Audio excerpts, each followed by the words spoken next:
நண்பர்களே வணக்கம். இன்றைய உரையாடல் பதிவில் பாரதியார் குறித்த அறிமுகமும் பாரதியாரின் கவிதை வெளி குறித்த சிந்தனைகளும், தொடர்ந்து பாரதியின் மீது எழுப்பப்பட்ட விமர்சனங்கள் குறித்தான ஒரு ஆய்வு நிலையில் இந்த உரையாடலை பதிவிடுகிறேன். இந்த உரையாடல் உங்களுக்கு பிடித்திருந்தால் சப்ஸ்கிரைப் செய்யவும், தொடர்ந்து பெல் பட்டனை அழுத்தவும். வாருங்கள், இன்றைய உரையாடல் பதிவில் பாரதி குறித்து பேசுவோம்.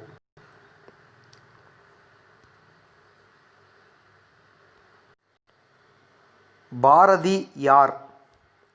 யார் பாரதி என்கிற கேள்வியை சிறுவர் முதல் கல்லூரி மாணவர்கள் வரை கேட்டால் அவர்கள் உடனே சொல்லுவார்கள், பாரதி ஒரு கவிஞர். அதை தாண்டி ஒரு தேசிய கவிஞர், நாட்டு விடுதலைக்காக கவிதையின் மூலம் போராடியவர், எழுதியவர் என்று. ஆனால் அதை தாண்டி பாரதி என்பவன்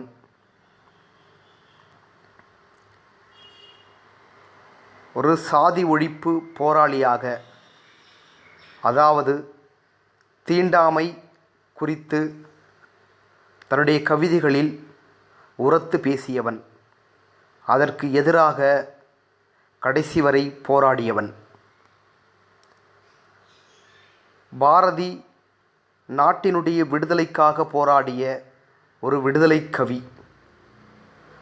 ஆங்கிலேயரிடம் அடிமைப்பட்டு கிடந்த இந்திய தேசத்தை தன்னுடைய கவிதை உணர்வுகளின் வழி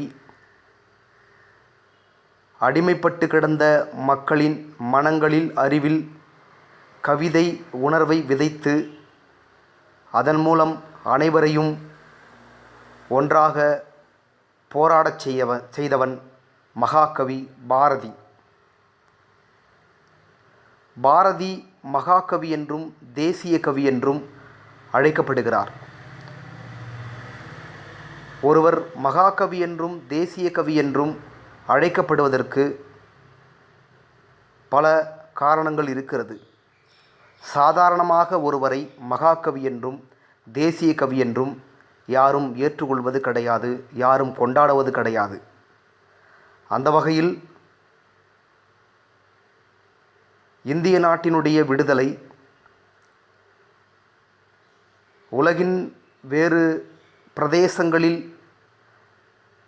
அடிமைப்பட்டு கிடக்கிற மக்களினுடைய விடுதலைக்காகவும் சாதி எதிர்ப்பிற்காகவும் கவிதையின் வழி ஜனநாயகத்தையும் சமத்துவத்தையும் பேணிய கொண்டாடிய ஒரு கவிஞன் என்பதால் பாரதியை மகாகவி என்றும் தேசிய கவி என்றும் கொண்டாடுகிறார்கள். வங்காள மொழியில் கவிதைகள் எழுதிய ரவீந்திரநாத் தாகூர் மகாகவி என்று அழைக்கப்படுகிறார். அவர்தான் முதலில் இலக்கியத்திற்காக நோபல் பரிசு பெற்றவர். அவர் எழுதிய கீதாஞ்சலி உலக அளவில் பாராட்டை பெற்றது. அவருடன் ஏற்பட்ட தொடர்பின் காரணமாக, நட்பின் காரணமாக பாரதியும் மகாகவி என்றும் அழைக்கப்படுகிறான். அதோடு ரவீந்திரநாத் தாகூரினுடைய சிறுகதைகளை, கவிதைகளை தமிழில் மொழிபெயர்த்தவன் பாரதி. பாரதியினுடைய கவிதை அறிவை, கவிதையினுடைய புலமையை பாராட்டி பாரதியை மகாகவி என்று சொன்னவர் ரவீந்திரநாத் தாகூர். அத்தகைய ரவீந்திரநாத் தாகூருள் மகாகவி என்று கொண்டாடப்பட்ட பாரதி தமிழ் மொழியினுடைய ஆகப்பெரும்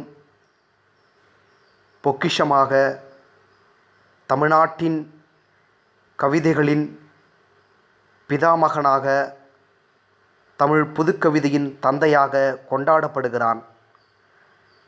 அத்தகைய காரணங்களால்தான் பாரதி மகாகவி என்றும் தேசிய கவி என்றும் எல்லோராலும் கொண்டாடப்படுகிறான். எந்த ஒரு மனிதனாக இருந்தாலும் சுயநலத்தோடு இருப்பதென்பது யதார்த்தம். ஆனால் அதையும் தாண்டி பாரதி என்பவன் நாட்டுக்காகவும் நாட்டு மக்களின் முன்னேற்றத்திற்காகவும் அவர்களின் விடுதலைக்காகவும் போராடிய ஒரு கவிஞன். தன்னுடைய குடும்பம், தன்னுடைய வீடு என்று எப்போதும் சுயநலமாக யோசிக்காமல் பொதுநலமாகவே வாழ்ந்த, பேசிய, போராடிய ஒரு கவிஞன் என்றால் அது பாரதி மட்டுமே. எட்டயபுர சமஸ்தானத்தில் தான் அரசவை கவிஞராக இருந்த காலத்தில் தொடர்ந்து அரசவை கவிஞராகவே இருப்பதற்கு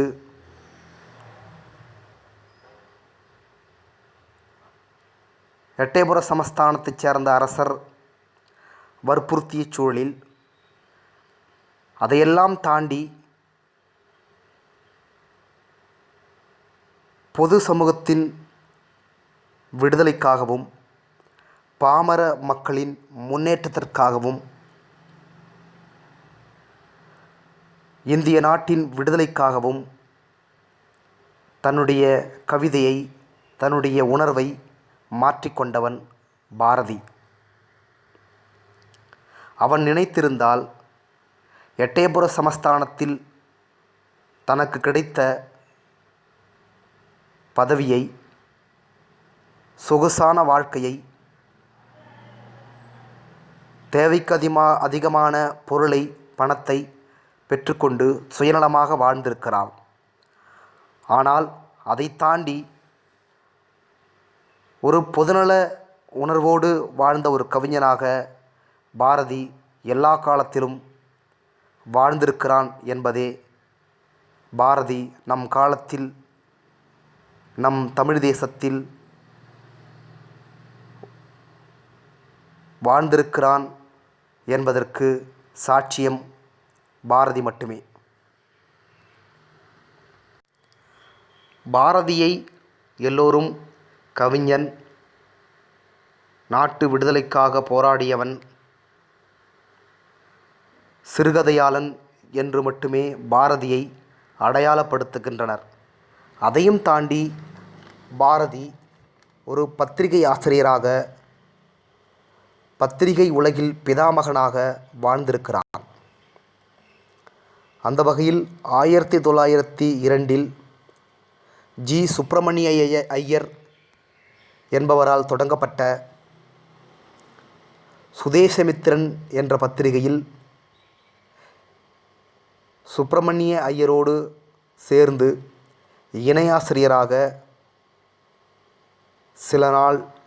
சில காலம் அந்த பொறுப்பில் இருந்து பத்திரிகையை வழிநடத்தி சென்றிருக்கிறான். பிறகு சுதேசமித்திரன் பத்திரிகையின் வேலை செய்த அனுபவத்தை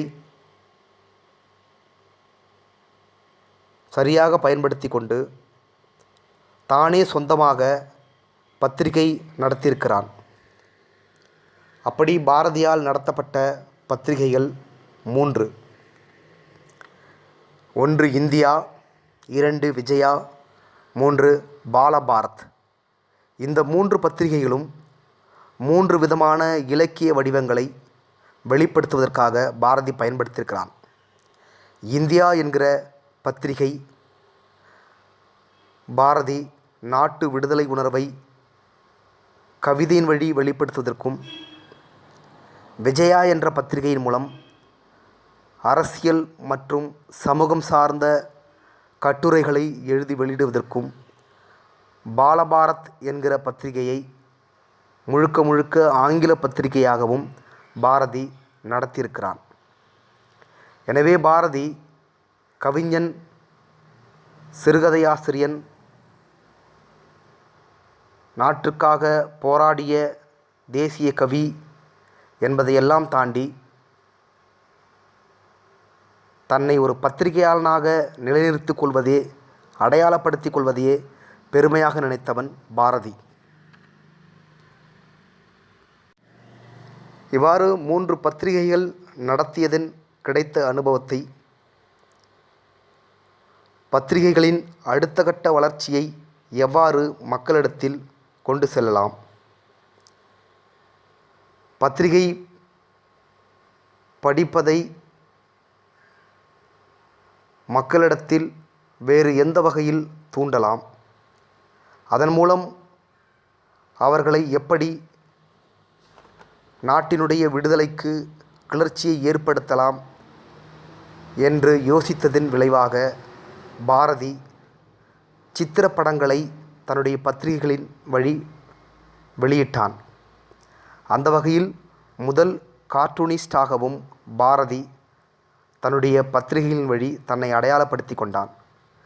இன்றைக்கு தினமணி, தினத்தந்தி, தினமலர் போன்ற பத்திரிகைகளில் அரசியல் நையாண்டி, சமூக பிரச்சனைகளை மையப்படுத்துகிற காட்சிகளை கார்ட்டூன் படங்கள் மூலமாக வெளியிடுகிறார்கள்.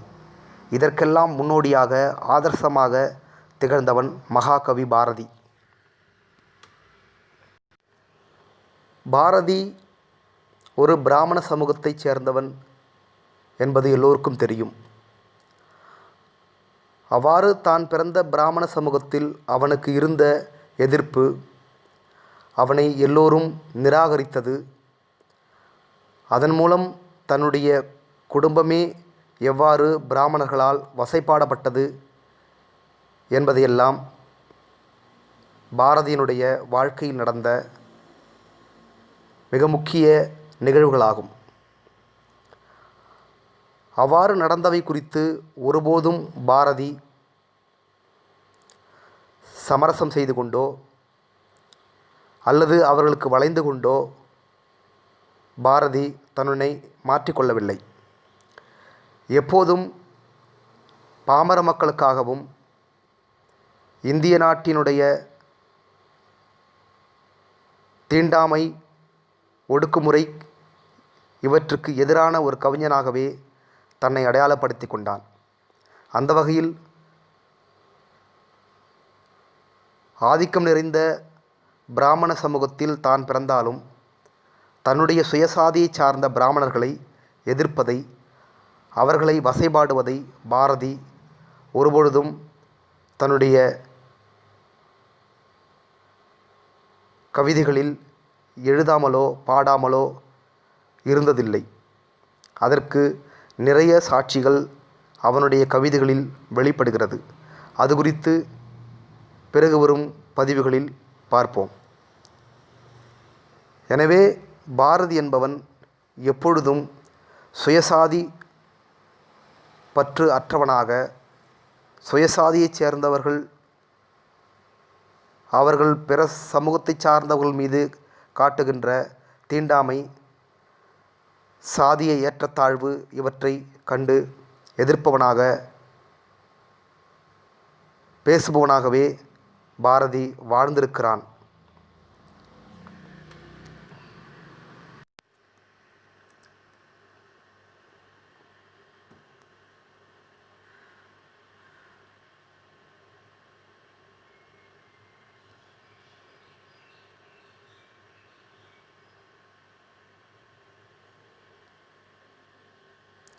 பாரதி அடிப்படையில் பெண் விடுதலை, பெண் கல்வி, பெண் சுதந்திரம் இவற்றிற்காகவே போராடிய ஒரு கவிஞன்.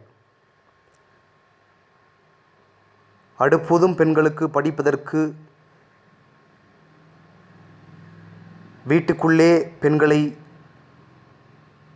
முடக்கி வைத்த ஆணாதிக்க சமூகத்தில் அதற்கெல்லாம் மாற்றாக எதிராக பெண்களும் கல்வி பெற வேண்டும், பெண்களும் விடுதலை பெற வேண்டும், அவர்களுக்கும் இந்த நாட்டில் சொத்தில் எல்லாவற்றிலும் சரிசமம் இருக்கிறது என்று முதலில் முழங்கியவன், கவிதையில் கொக்கரித்தவன் பாரதி. பாரதிக்கு இத்தகைய பெண் விடுதலை, பெண் உணர்வு ஏற்படுவதற்கு இருவர் காரணம். ஒருவர் கொல்கத்தாவைச் சார்ந்த பெண்ணியவாதி, சீர்திருத்தவாதி நிவேதிதா தேவி. ஒருமுறை நிவேதிதா தேவியை தமிழ்நாட்டுக்கு வரவழைத்து அவருடைய தலைமையில் ஒரு கூட்டத்தை பாரதி ஏற்பாடு செய்கிறார். அந்த கூட்டத்தில் பாரதியின் உரையை, பாரதியின் கவிதைகளை வெகுவாக உள்வாங்கி இத்தகைய உணர்வோடு எழுச்சியோடு பாரதி செயல்படுகிறாரே என்று அவரை பற்றி நன்கு அறிந்து அவரிடம் கேட்ட ஒரு கேள்வி, பாரதி, உங்களுக்கு திருமணம் நடைபெற்று விட்டதா? அதற்கு பாரதி, நடந்து ஒரு பெண் இருக்கிறாள் என்று பாரதி சொல்ல, பதிலுக்கு நிவேதிதா தேவி, அப்படியென்றால் ஏன் இந்த கூட்டத்திற்கு உங்களுடைய மனைவியை அழைத்து வரவில்லை என்று நிவேதிதா தேவி கேட்க, பதிலுக்கு பாரதி, இந்த கூட்டத்திற்கும் அவளுக்கும் என்ன சம்பந்தம்? அவள் இங்கே வந்து என்ன செய்ய போகிறாள்? அவள் வீட்டில் அடுப்படையில் ஏதாவது பணிவிடைகளை செய்து கொண்டிருப்பாள் என்று பதில் சொல்கிறார். இதை பொறுத்து கொள்ள முடியாத நிவேதிதா தேவி, ஒரு நாட்டினுடைய கவிஞராக இருக்கிற நீங்களே உங்களுடைய மனைவி குறித்தும் பெண் குறித்தும் இத்தகைய ஒரு கருத்தை கொண்டிருந்தால், சமூகத்தில் படிக்காத பாமர ஆண்கள் தன்னுடைய மனைவிகள் குறித்து, பெண்கள் குறித்து எத்தகையான ஒரு கருத்தை கொண்டிருப்பார்கள் என நிவேதிதா தேவி கேட்க, அப்படி கேட்கப்பட்ட அந்த கணத்திலிருந்து பாரதி, தான் இவ்வளவு நாள் மிகப்பெரிய தவறை செய்திருக்கிறோம் என்று தன்னுடைய மனைவி குறித்து யோசிக்க ஆரம்பிக்கிறார். அன்றிலிருந்து பாரதிக்கு பெண்களுக்கும் சுதந்திரம் வேண்டும், பெண்களும் கல்வி பெற வேண்டும், பெண்களும் ஆண்களைப் போல இத்தகையான இடங்களுக்கு சுதந்திரமாக வந்து செல்ல வேண்டும் என்கிற ஒரு உணர்வு அவனிடத்தில் ஆழமாக ஏற்படுகிறது. அதை போலவே மற்றொரு நிகழ்வு, பாரதியின் நெருங்கிய சீடர்களில் ஒருவர் பாரதிதாசன். அதைப்போல பாரதிதாசனும் பாரதியார் மீது மிகுந்த பற்றுடையவர். அதனால்தான் கனக சுப்புரத்தினம் என்கிற தன்னுடைய பெயரை மாற்றி பாரதியின் மீது கொண்ட பற்றினால் பாரதிதாசன் என்று தன்னுடைய பெயரை மாற்றிக்கொண்டார். அத்தகைய பாரதிதாசன் ஒரு முறை பாரதியின் வீட்டுக்கு தன்னுடைய குருவை பார்த்து வருவதற்காக செல்கிறார். சென்ற இடத்தில் பாரதி மட்டும் தனியாக இருக்கிறார். வழக்கமாக ஏற்படுகிற சண்டையின் காரணமாக பாரதியின் மனைவி செல்லம்மா அவருடைய அம்மாவின் வீட்டுக்கு சென்று விடுகிறார். வீட்டில் பாரதி மட்டும் தனியாக இருப்பதால் சாப்பாடு எதுவும் இல்லை. ஆகையினால் பாரதி மிகுந்த பதட்டத்தோடு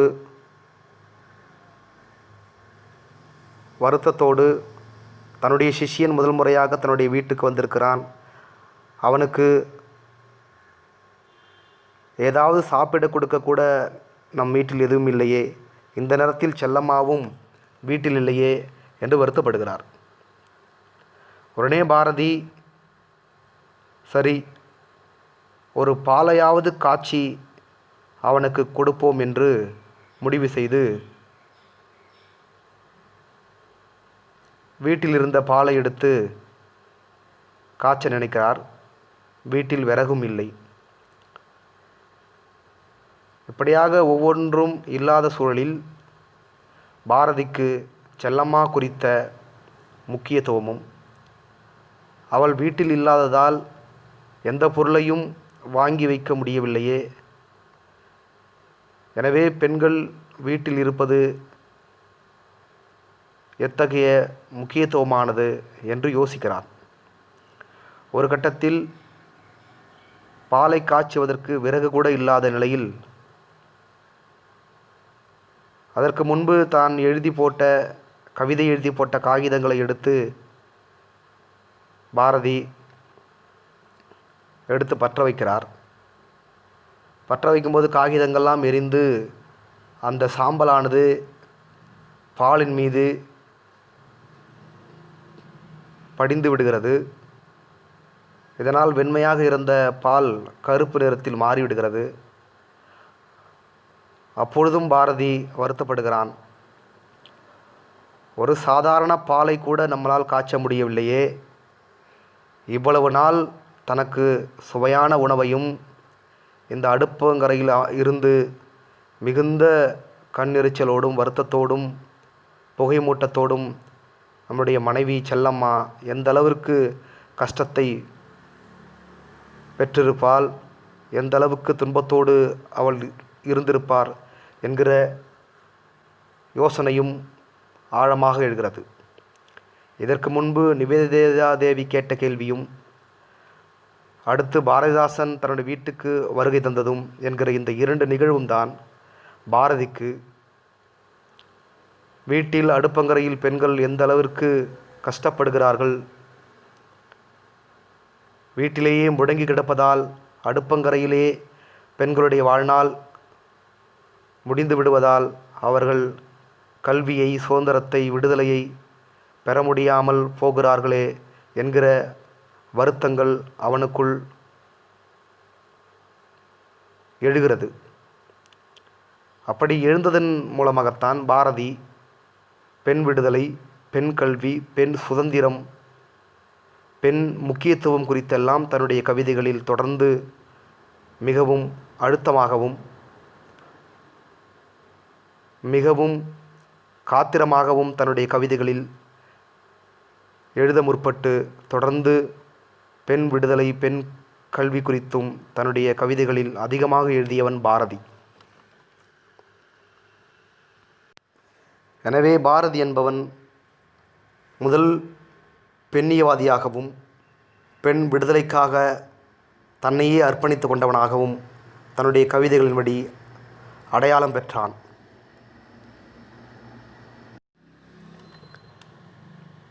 இவ்வாறு பெண் விடுதலை, பெண் கல்வி குறித்து பாரதி தன்னுடைய கவிதைகளில் ஆழமாக பேசுவதற்கு நிவேதிதா தேவி ஒரு முன்னுதாரணமாக திகழ்ந்தார். அன்றைக்கு பாரதியிடம் அவர் சொன்ன ஒரு கருத்து, பெண்களை இருட்டில் தள்ளிவிட்டு அவர்கள் அறியாமல் நீங்கள் மேலான நிலைக்கு வந்துவிட முயல்வது வீண் என்றார். இத்தகைய ஆழமான சிந்தனையும் தன்னுடைய வாழ்நாளில் ஏற்பட்ட அனுபவங்களும் தான் பாரதி முன் எப்போதும் இல்லாத அளவிற்கு பெண் விடுதலை, பெண் கல்வி குறித்து பேசுவதற்கு ஆதாரமாக திகழ்ந்தன.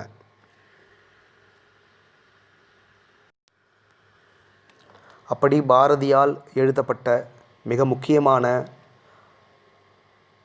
ஒரு பெண் விடுதலை கவி,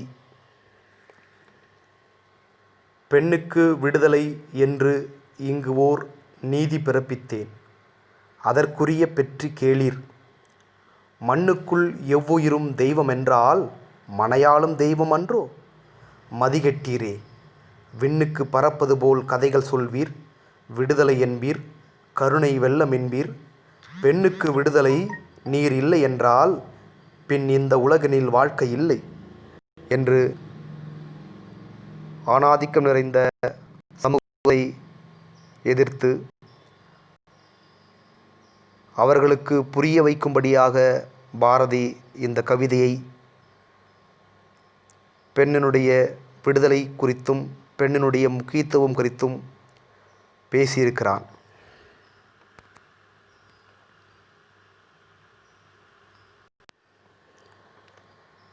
தொடர்ந்து பாரதியினுடைய கவிதைகளையும் கட்டுரைகளையும் ஆராய்ச்சிக்கு உட்படுத்துகின்ற தமிழ் அறிஞர்கள் பாரதியை விமர்சனத்துக்கு உட்படுத்துகின்றனர். எந்த ஒரு மனிதனையும் விமர்சனம் இல்லாமல் ஏற்றுக்கொள்வது என்பது அவனுடைய படைப்புகளுக்கு நாம் தருகிற மிகப்பெரிய கொலை தண்டனை என்கிறான் ஜான் போல் சார்த்தர். அதன் அடிப்படையில் தமிழ் இலக்கிய சூழலில் தமிழ் சமூக வரலாற்றில் விமர்சனங்கள் இல்லாமல் மனிதர்கள் இருந்ததில்லை. அந்த பங்கில் பாரதியும் மிகுந்த விமர்சனத்துக்கு உட்படுத்தப்படுகிறான். பாரதி பிறந்தது ஒரு பிராமணர் குலம் என்பதால் இந்த மண் திராவிட மண் என்கிற ஒரு காரணத்தினால் திராவிட சிந்தனையாளர்கள் ஆரிய சிந்தனையை, அதாவது பார்ப்பன சிந்தனையை, கருத்தியலை தொடர்ந்து எதிர்த்ததன் வழி பாரதியும் அதற்குள் அடைபடுகிறான். அதன்படி பாரதியின் சிஷியனாக இருந்த பாரதிதாசனை ஏற்றுக்கொள்கிற திராவிட சிந்தனையாளர்கள் பாரதியை முழுமையாக ஏற்றுக்கொள்வது கிடையாது.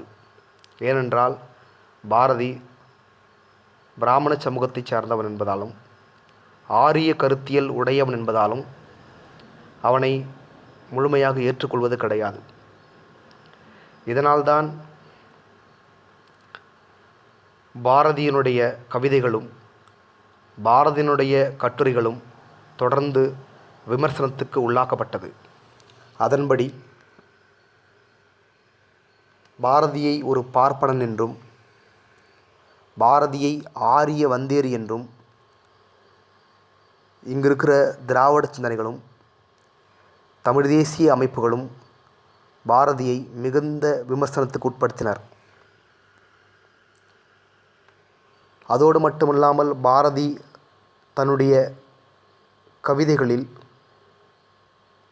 ஆரிய நாடு எங்கள் நாடே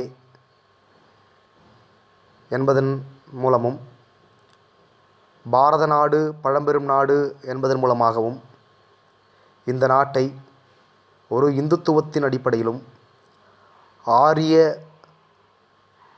சமயத்தின் அடிப்படையிலும் தான் பாரதி தன்னுடைய கவிதைகளின் வழி எதிர்கொண்டான்.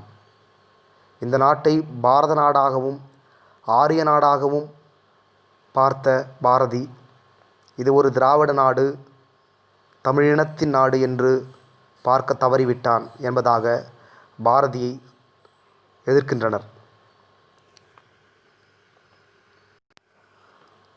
அதோடு பாரதியின் பாடல்களில் ஒன்றான செந்தமிழ் நாடென்னும் போதினிலே இன்பத்தேன் வந்து பாயுது காதினிலே, எங்கள் தந்தையர் நாடென்னும் போதினிலே புது சக்தி பிறக்குது மூச்சினிலே என்கிற பாரதியின் இந்த ஒரு பாடலை வைத்து கொண்டும் பாரதியை விமர்சித்தனர். அதாவது எல்லோரும் தாய்நாடு, பாரத பூமி, தமிழ்த்தாய் என்றெல்லாம் பெண்ணை மையப்படுத்தி பேசிய சூழலில் பாரதியும் ஒரு ஆண் என்பதால் அவனுள்ளும் ஆணாதிக்க சிந்தனை வெளிப்பட்டிருக்கிறது. ஆகையினால்தான் எல்லோரும் தாய்நாடு என்று சொல்லிய நிலையில் பாரதி மட்டும் தந்தையர் நாடு என்கிறான். அப்படியென்றால் இதற்கு முன்பு அவன் பெண் கல்வி, பெண் விடுதலை, பெண் சுதந்திரம் என்று பேசியதெல்லாம் நாம் எப்படி புரிந்து கொள்வது என்பதான விமர்சனங்களும் பாரதியின் முன் எழுப்பப்பட்டது. அதோடு பாரதியினுடைய ஒரு கவிதையில் பள்ளி தலமனைத்தும் கோயில் செய்குவோம் என்கிற ஒரு வரி இடம்பெற்றிருக்கும். பாரதி அடிப்படையில் ஒரு பிராமணன் என்பதால் முழுக்க முழுக்க ஆன்மீக சிந்தனை, கடவுள் நம்பிக்கை உடையவன் என்பதால் பள்ளிக்கூடங்களை மறுதலித்து பள்ளிக்கூடங்கள் இருக்கும் இடங்களையெல்லாம் கோயில் செய்குவோம் என்கிறான். ஒரு முற்போக்குவாதியாக, சமூக சிந்தனையுடையவனாக இருந்திருந்தால் கோயில்களை அனைத்தும் பள்ளிகளாக மாற்றுவோம், கல்வி சாலைகளாக மாற்றுவோம் என்று பாடியிருக்க வேண்டும். அதை தவிர்த்து பாரதி பள்ளி தலம் அனைத்தும் கோயில் செய்குவோம் என்பதை எப்படி புரிந்து கொள்வது? இதன் மூலம் அவன் எப்பொழுதும் ஒரு ஆன்மீகவாதியாகவே, ஒரு இந்து சமயத்தினுடைய வாதியாகவே பாரதி வாழ்ந்திருக்கிறான். அதுதான் அவனுடைய கவிதைகளில் வெளிப்பட்டிருக்கிறது என்பதாக பாரதியை விமர்சிக்கின்றனர். பள்ளி தலமனைத்தும் கோயில் செய்வோம் என்று சொல்வது ஒன்றும் தவறில்லை. அதை நாம் எப்படி புரிந்து கொள்ள வேண்டுமென்றால், கோவில்களையும் பள்ளிகள் என்று கருதுவோம், அதேபோல பள்ளிகளையும் கோவில்களாகவே கருதுவோம்.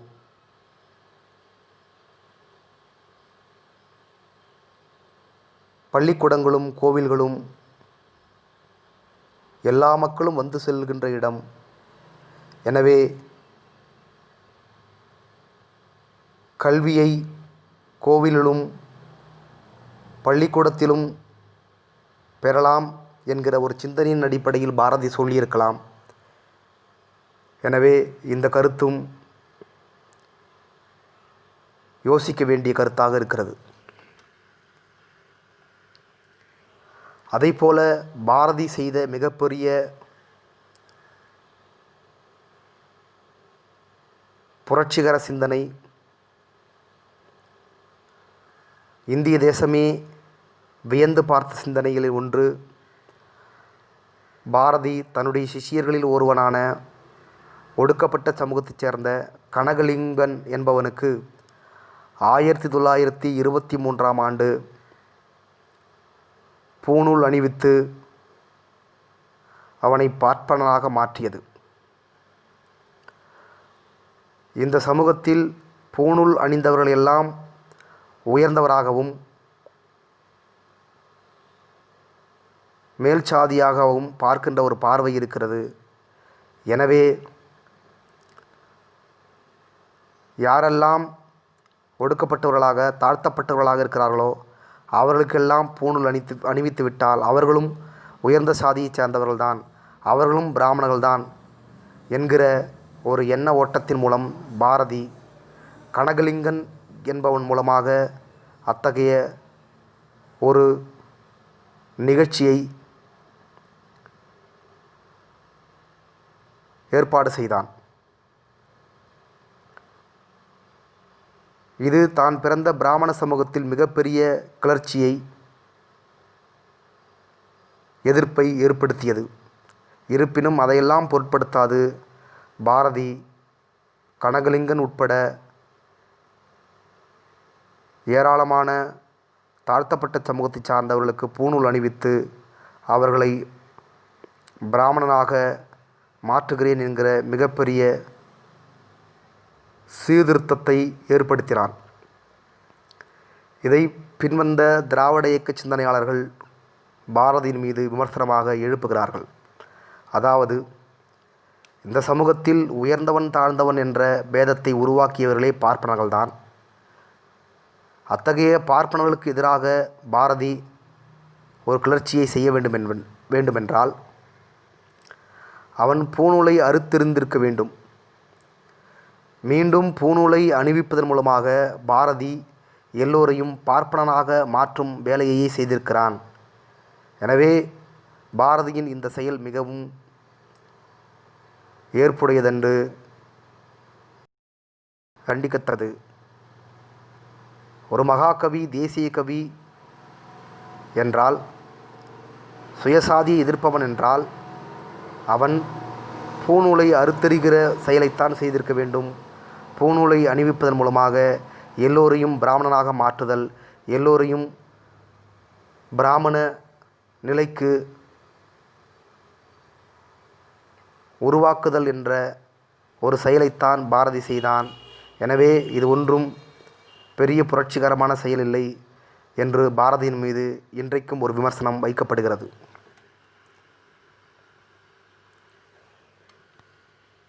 இத்தகைய பாரதி என்கிற ஒரு மகாகவி, ஒரு விடுதலை கவி பன்முகப்பட்ட நிலையில் இந்திய தேசத்திற்காகவும் உலகத்தில் எங்கோ ஒரு மூலையில் ஒடுக்கப்படுகிற மக்களுக்காகவும், குறிப்பாக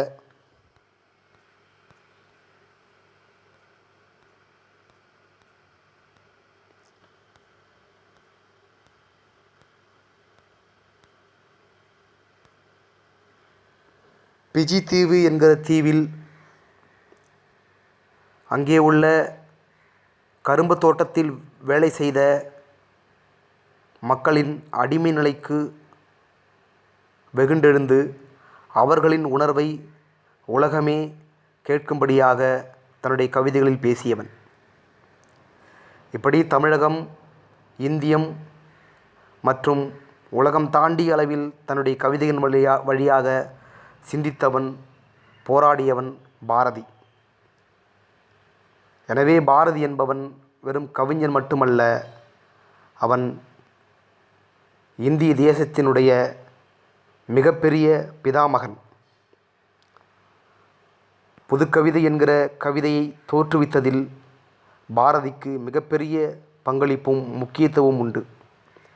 அது மட்டுமில்லாமல் பாரதி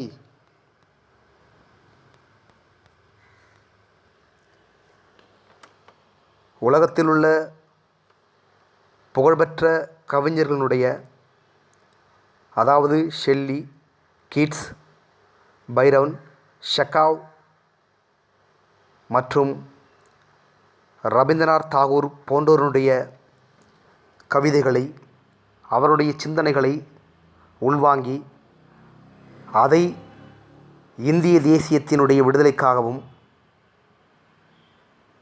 பாமர மக்களின் விடுதலைக்காகவும் பெண் கல்வி, பெண் விடுதலைக்காகவும் உரத்து பேசிய, அதன்படி தன்னுடைய கவிதைகளை உருமாற்றி கொண்டவன் பாரதி.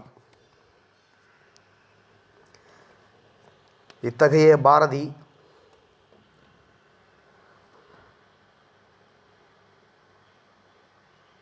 கவிதை, சிறுகதை, கட்டுரை, பத்திரிகை, கார்ட்டூன் என அனைத்து தளங்களிலும் பாரதி தன்னுடைய கவிதைகளை, தன்னுடைய சிந்தனைகளை இந்திய தேசத்திற்கு பங்களிப்பாக, ஆகப்பெரும் பொக்கிஷமாக கொடுத்து சென்றிருக்கிறான். எப்படி திருக்குறளையும் திருவள்ளுவரையும் இந்த உலகமே ஏற்று கொண்டாடுகிறதோ, புகழ்பாடுகிறதோ, அதைப்போல பாரதியும், பாரதியினுடைய கவிதைகளும் இந்திய தேசத்திற்கே, குறிப்பாக தமிழ்நாட்டிற்கே ஆகப்பெரும் பொக்கிஷமாகும். அத்தகைய பாரதி பிறந்த இந்த தேசத்தில் நாமெல்லாம் பிறந்திருக்கிறோமே என்பது மிகப்பெரிய பெருமையாகவும் கௌரவமாகவும் நாம் நினைக்க வேண்டும். என்னுடைய சுய கருத்தியல் சார்ந்து பாரதியை நான் எப்படி மதிப்பிடுகிறேன் என்றால், பாரதி பிறந்தது ஒரு பார்ப்பன சமூகமாக இருந்தாலும் அவன் அதையும் தாண்டி சுயநலமற்ற நிலையில் பொதுநலத்திற்காகவே இந்த தேசத்திற்கு தன்னை முழுவதுமாக அர்ப்பணித்திருக்கிறான். இந்த உலகத்தில் பிறந்த எவரும் ஏதோ ஒரு வகையில் ஏதோ ஒரு புள்ளியில் சுயநலமாக வாழ்பவர்கள்தான். அப்படி சில நேரங்களில் சில சூழல்களில் பாரதி வாழ்ந்திருக்கிறான், அதை மறுப்பதற்கில்லை. இருப்பினும் தன்னுடைய குடும்பம், தன்னுடைய வீடு, தன்னுடைய பிள்ளைகள் என்று யோசிக்காது இந்த நாட்டினுடைய விடுதலைக்காகவும் இந்த நாட்டினுடைய முன்னேற்றத்திற்காகவும், குறிப்பாக பெண் விடுதலை, ஒடுக்கப்பட்ட மக்களினுடைய உணர்வுகளை வெளிப்படுத்துவதில், சாதி ஒழிப்பில் எப்பொழுதும் அக்கறையுடனாக, எப்பொழுதும் முன்னிருப்பவனாக பாரதி இருந்திருக்கிறான் என்பதே என் போன்ற பாரதியின் வாசகர்களுக்கு, பாரதியினுடைய வாசிப்பாளர்களுக்கு மிக பெரும் நம்பிக்கையும் பெருமையுமாகும்.